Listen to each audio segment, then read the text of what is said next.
नमस्कार साथियों, विधांस की कहानियाँ यूट्यूब चैनल में आपका स्वागत है। आधी रात का समय था। रोज की तरह एक बुजुर्ग शराब के नशे में अपने घर की तरफ जाने वाली गली में झूमता हुआ जा रहा था। रास्ते में एक खंबे की लाइट जल रही थी। उस खंबे के ठीक नीचे एक 15 से 16 साल की लड़की पुराने फटे कपड़ों में डरी सहमी सी अपने आंसू पोंछते हुए खड़ी थी। जैसे ही उस बुजुर्ग की नज़र उस लड़की पर पड़ी, वह रुक सा गया। लड़की शायद उजाले की चाह में लाइट के खंबे से लगभग चिपकी हुई सी थी। वह बुजुर्ग उसके करीब गया और उससे लड़खड़ाती जबान से पूछा, तेरा नाम क्या है? तू कौन है और इतनी रात को यहाँ क्या कर रही है? लड़की चुपचाप डरी सहमी नज़रों से दूर किसी को देखे जा रही थी।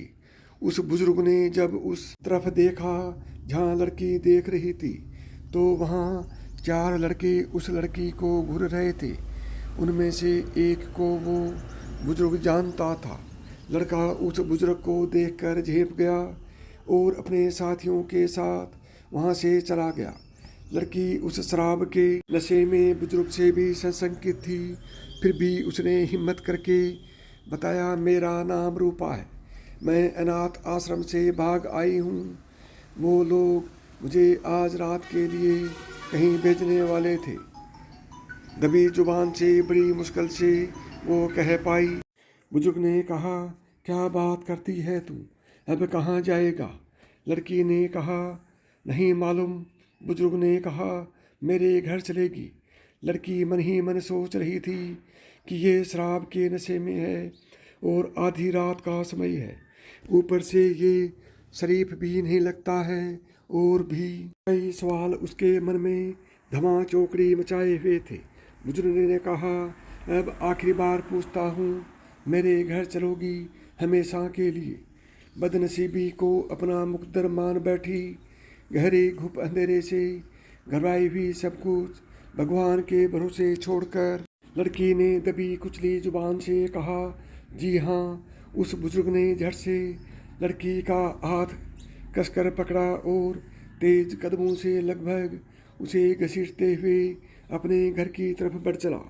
वो नशे में इतना धुत था कि अच्छे से चल भी नहीं पा रहा था। किसी तरह लड़खड़ाता हुआ अपने मिट्टी से बने कच्चे घर तक पहुंचा और कुंडी खटखटाई। थोड़ी ही देर में उसकी पत्नी ने दरवाज़ा खोला और पत्नी कुछ बोल पाती कि उससे पहले ही उस बुजुर्ग ने कहा, ये लो संभालो इसको, बेटी लेकर आया हूँ हमारे लिए। अब हम बांझ नहीं कहलाएंगे, आज से हम भी औलाद वाले हो गए। पत्नी की आंखों से खुशी के आंसू बहने लगे और उसने उस लड़की को अपने सीने से लगा लिया। साथियों, यदि इस कहानी ने आपके दिल को छू लिया हो तो अभी विधांस की कहानियाँ यूट्यूब चैनल को सब्सक्राइब करें। नमस्कार दोस्तों, जय श्री कृष्ण।